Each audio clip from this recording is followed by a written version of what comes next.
하나님 우리 아버지와 주 예수 그리스도로부터 오는 은혜와 평강이 여러분과 함께 하시길 바랍니다. 흔히 신앙생활에서 가장 중요한 것이 무엇이냐고 묻는다면 말씀과 기도라 할 수 있습니다. 하나님 말씀은 영적 양식이고 기도는 영적 호흡입니다. 육신을 위해 음식을 먹고 살기 위해 숨 쉬는 것처럼 성도들은 영적인 삶을 위해 성경 말씀을 읽고 기도하는 삶을 살아가야 합니다. 그런데 신앙인이라 하면서도 우리는 이 둘을 삶이 바쁘다는 핑계로 소홀히 하곤 합니다. 특별히 오늘날 성도들에게 약한 것이 바로 기도 생활입니다.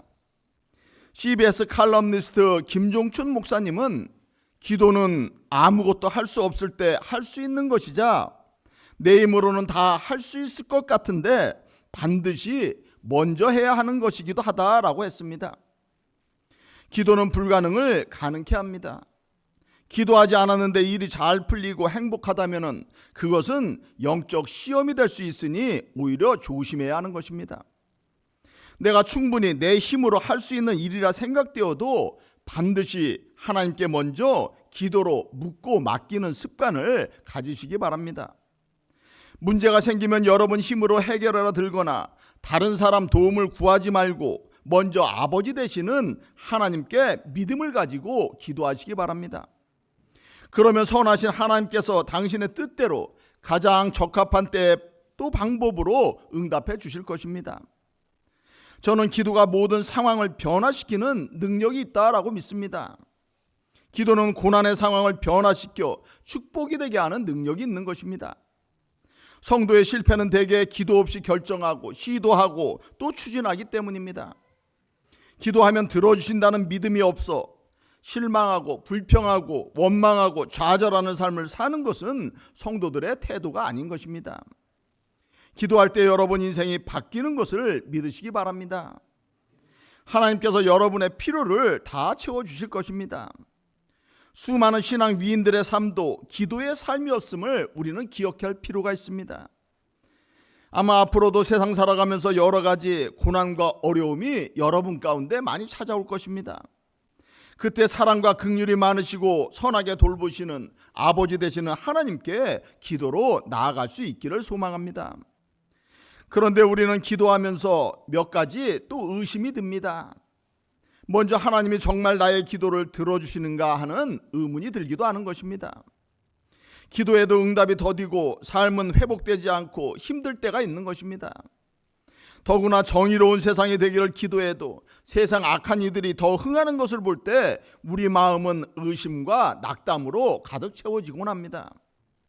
이러한 상황에 대해 시편 92편은 악인들은 풀같이 자라고 악을 행하는 자들은 다 흥황할지라도 영원히 멸망할 것이다 라고 했습니다. 영원히 멸망할 악한 자들이 잠시 흥하는 것을 우리는 부러워해서는 안 되는 것입니다. 그들은 여름에 나는 풀과 같이 무성하지만 결국 한순간에 다 쓰러질 인생들입니다. 반면에 에레미야 17장을 보면 여호와를 의지하며 여호와를 의뢰하는 사람은 복을 받을 것이라. 그는 물가에 심어진 나무가 그 뿌리를 강변에 뻗치고 더위가 올지라도 두려워하지 아니하며 그 입이 청정하며 가무는 해에도 걱정이 없고 결실이 그치지 아니한다라고 했습니다. 잠깐 이 세상에서 흥하고 무성하다 사라지는 풀과 같은 인생이 되지 마시고 영원한 하나님 나라 동산에 심기우는 복된 나무가 되시기를 소망합니다. 또 혹시 응답이 더디더라도 하나님은 분명히 여러분의 기도를 들으심을 또 믿으시기 바랍니다. 시편 94편은 귀를 지으신 이가 듣지 않겠느냐, 눈을 만드신 이가 보지 않겠느냐라고 반문을 합니다. 하나님 자녀된 여러분의 모든 기도를 주님은 귀 기울여 듣고 계시며 여러분의 삶을 매 순간 불꽃 같은 눈으로 지켜보심도 믿으시길 바랍니다. 이러한 하나님 말씀을 접해도 환난과 고난에 처할 때, 하나님의 응답이 늦어질 때 하나님께 원망의 마음이 드는 것을 어찌할 수가 또 없습니다. 하나님이 살아계시다면 어떻게 내게 이러실 수가 있나 하는 생각이 들 때가 있는 것입니다. 하나님이 나와 나의 가정을 포기하고 잊으신 것은 아닌가라는 생각이 들 때가 있는 것입니다. 그러나 우리는 기다림 속에서 많은 시간이 지난 후 하나님의 섭리를 또 깨닫게 되는 것입니다. 내게 유익하지 않은 고난이 하나도 없다라는 것을 깨달을 날이 우리 미래에 반드시 올 것입니다. 그러므로 우리는 고난 중에도 감사하며 살아가야 합니다. 믿음은 다니엘처럼 사자굴에 던져져도, 다니엘의 세 친구처럼 뜨거운 풀무불에 던져져도 하나님을 신뢰하며 기다리는 것이 믿음인 것입니다. 하나님은 여러분에게 응답하실 가장 적절할 때를 이미 정해놓고 계시는 것입니다. 그리고 때로는 인내와 기다림을 통해 여러분의 믿음을 시험하시기도 하는 것입니다. 믿음의 조상이라 불리는 아브라함도 이러한 믿음의 시험을 받았습니다. 하나님께서 바다의 모래같이 하늘의 별과 같이 많은 자손을 약속하셨는데 자녀를 한 명도 주시지 않으셨습니다. 아브라함은 나이 들자 아내 사레를 통한 약속의 아들을 기다리지 못하고 종 하갈을 통해서 이스마엘을 낳게 됩니다. 그 한 번의 실수가 오늘까지 이스마엘 족속인 아랍과 이삭 자손인 이스라엘의 오랜 전쟁을 낳았다는 점에서 얼마나 안타까운 일인지 모릅니다. 신앙이 미숙하면 기다리지 못하고 이는 또 다른 비극을 낳게 되는 것입니다. 고난 이후에 여러분 가정해 주실 축복을 믿고 인내하며 또 기도하시기 바랍니다.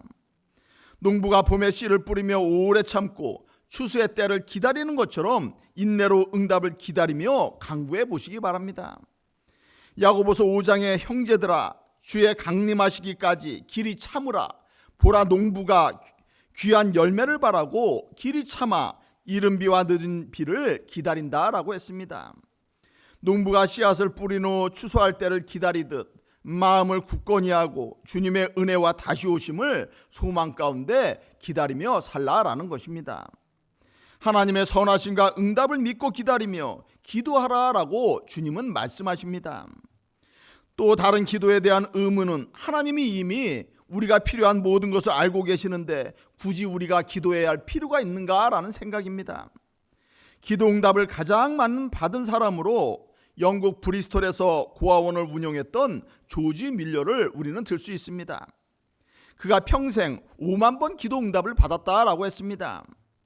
그는 고아원 아이들에게 줄 먹을 것이 없을 때, 겨울에 난방할 돈이 없을 때, 어려움이 있을 때마다 사람에게 구하지 아니하고 골방을 찾아서 하나님께 기도했습니다.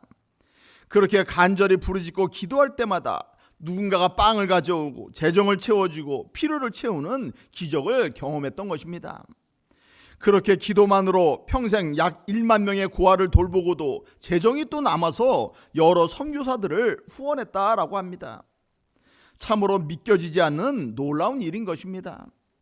우리가 잘 아는 중국 선교의 아버지 허드슨 테일러도 바로 이 조지 물러의 도움을 많이 받았다고 합니다. 어려움이 있을 때마다 조지 물러는 기도했고 하나님께 응답받았습니다. 우리가 지난주 10명의 문둥병자가 치유함을 받기 위해 어찌했는지를 우리가 살펴보았습니다. 그들은 절박한 마음에 목이 터져라 예수님을 부르고 외쳤고 치유받았던 것입니다. 예수님이 여리고에 이르렀을 때 맹인 거지 바디메오도 예수님을 향해서 나를 불쌍히 여겨달라라고 소리쳤습니다. 그때 많은 사람들이 꾸짖고 잠잠하라라고 했습니다. 그랬더니 그가 잠잠했습니까? 그는 더욱 크게 소리를 질러 다윗의 자손이요 나를 불쌍히 여겨달라라고 소리쳤습니다. 또 예수님이 이방 마을 두로 지방을 지나실 때 수로베니게 여인이 다가와서 간절히 자신의 딸을 고쳐주기를 간청했습니다. 떡을 자녀가 아닌 개에게 줄 수 없다라는 자존심 상하는 또 말씀을 들었음에도 그녀는 예수님께 매달리고 또 매달렸습니다. 예수님은 자신에게 나와 간구하는 모든 이들의 간구를 들어주셨음을 우리는 성경에서 볼 수 있는 것입니다. 나병 환자와 맹인, 수로보니게 여인의 필요를 예수님이 모르셨겠습니까? 그렇지 않은 것입니다. 주님이 그들의 필요를 아셨지만 만약 그들이 예수님께 나아가 간절히 간구하지 않았다면 어찌 되었겠습니까? 예수님 시대에 많은 고통받는 이들이 있었지만 예수님께 나아가지 않고 간구하지 않고 병고침을 받은 이들은 한 명도 없었던 것입니다. 주님 앞에 나와 간절히 간청하고 믿음으로 간구할 때 구원받았음을 우리는 기억하고 기도해야 하는 것입니다. 에레미야 29장에 너희가 내게 부르짖으며 내게 와서 기도하면 내가 너희들의 기도를 들을 것이요 너희가 온 마음으로 나를 구하면 나를 찾을 것이요 나를 만날 것이다 라고 했습니다. 예수님께 여러분의 문제를 가지고 나가서 간구할 때 해결받을 수 있는 것입니다. 그러므로 주님이 우리의 필요를 아실 것을 믿지만 또 우리는 열심히 기도해야 하는 것입니다. 마태복음 7장에 구하라 그리하면 너희에게 주실 것이요 찾으라 그리하면 찾아낼 것이요 문을 두드리라 그리하면 열릴 것이다 라고 했습니다. 구하는 이마다 받을 것이요 찾는 이는 찾아낼 것이요 두드리는 이에게는 열릴 것이다 라고 했습니다. 너희가 악한 자라도 좋은 것으로 자식에게 줄 줄 알거든 하물며 하늘에 계신 너희 아버지께서 구하는 자에게 좋은 것으로 주지 않겠느냐라고 말씀하셨던 것입니다. 하나님은 간구하는 이에게 천국 창고를 여시고 하늘 보화를 내어주실 것입니다. 하나님은 여러분이 어떤 상황에 처하든 항상 기뻐하고 범사에 감사하고 쉬지 말고 기도하기를 원하시는 것입니다. 그것이 하나님의 뜻이다라고 성경은 말씀합니다. 기도는 여러분이 하나님의 은혜를 경험할 수 있는 가장 좋은 방법입니다. 오늘 본문 누가복음 18장 1절은 이렇게 시작을 합니다. 예수께서 그들에게 항상 기도하고 낙심하지 말아야 할 것을 비유로 말씀하여 이르시되. 예수님도 우리가 기도할 때 응답이 더딤에 따라 낙심하고 실망할 것임을 미리 예측하시고 이 말씀을 주신 것입니다. 여러분 삶 가운데 낭망하고 낙심할 일들이 많지만 낙심치 말고 기도하라고 예수님은 말씀하시는 것입니다. 끈기 있게 기도하며 희망을 갖고 힘을 내서 세상을 살아가라 말씀하시는 것입니다. 아무리 기도해도 응답이 없는 것처럼 여겨져도 포기하거나 좌절하지 말라라는 것입니다. 힘들고 답답한 상황을 기도로 이기고 헤쳐나가라라는 권면의 말씀인 것입니다. 어떤 도시에 하나님을 두려워하지 않고 사람을 무시하는 재판장이 하나 있었습니다. 그는 법과 양심에 따라 재판하지 아니하고 자신의 이익에 부합하는 대로 재판했을 것입니다. 누군가 뇌물을 가져오면 그에게 유리한 판결을 하는 탐욕스럽고 오만하고 불의한 재판장이었을 것입니다. 그런데 그 도시에 또 한 과부가 있었던 것입니다. 과부는 자주 재판장에게 나아가 자신의 원한을 풀어달라고 간청을 했습니다. 억울한 원한을 풀어주지 않으면 안 될 만큼 절박하고 애절한 상황이었던 것입니다.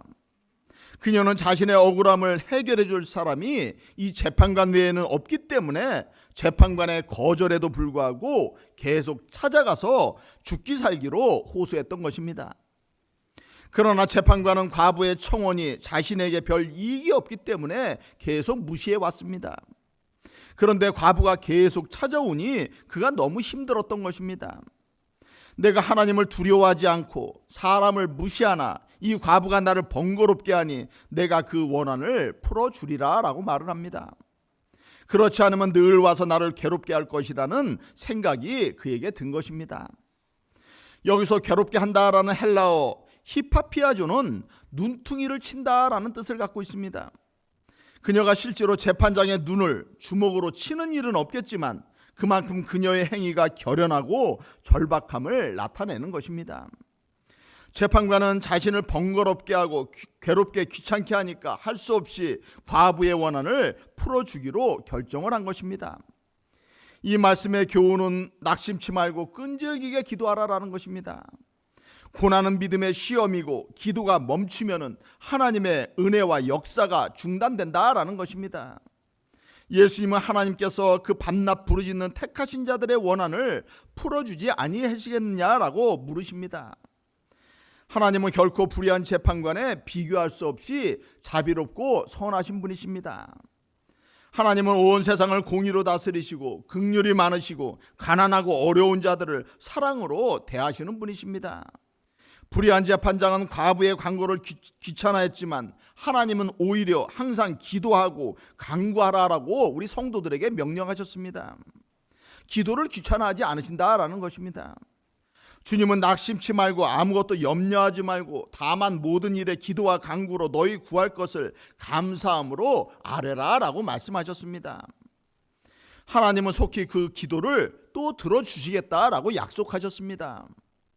그러면 많은 분들이 속히 응답하신다는 하나님의 응답이 왜 이렇게 길어지느냐라고 또 물으실 것입니다.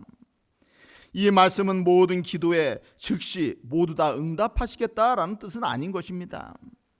하나님의 때에 하나님의 방법으로 하나님의 뜻에 맞게 속히 응답하시겠다라는 말씀입니다. 우리는 인생을 살아가며 하나님의 때와 방법이 있다는 것을 잘 알아야 합니다. 세상의 부모된 여러분도 자녀들이 요구한다고 즉시 다 들어주지는 않는 것입니다. 자녀가 때를 쓴다고 다 들어주는 것이 아니라 들어주어야 할 합당한 이유와 또 때가 있는 것입니다. 어떤 것은 자녀가 간절히 원하지만 자녀에게 유익하지 않기 때문에 금해야 하는 것입니다.